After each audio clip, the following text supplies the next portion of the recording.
Hello, Westwood, and welcome to today's Mercy Moment. I am Lisa Nebel, and I serve as the Director of Groups. This week, we are reflecting on the love of Christ as we prepare for his death and celebrate his resurrection this Sunday at Easter. I hope you are encouraged by these mercy moments as you journey through your day. I know that they have been a great encouragement to me. Today, we will look at the purpose of Christ's love. For me personally, it's sometimes hard for me to really understand God's unconditional love for me. I can fall into the trap that what I do and who I am is the product of my own strength, and I rely on my own accomplishments. But Romans 5:6-8 says this: You see, just at the right time, when we were still powerless, Christ died for the ungodly.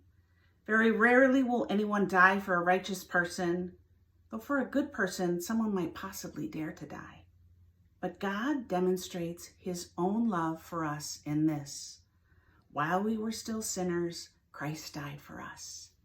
Paul describes people in these verses as powerless, ungodly sinners.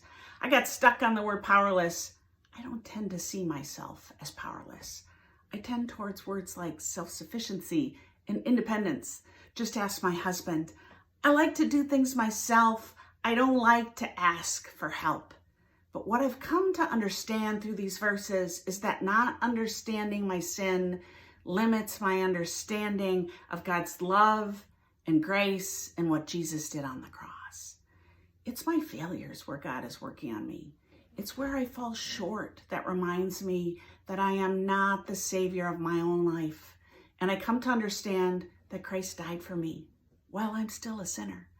If I am to receive God's grace and love, I need to understand my need for it.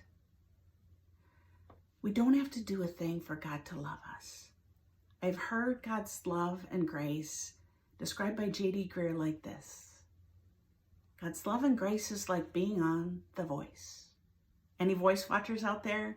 The Voice is this vocal singing competition where the judges sit with their backs turned towards people waiting for them to sing. And when they like what they hear, they hit their button, they turn towards the person singing, and the floor lights up saying, I want you.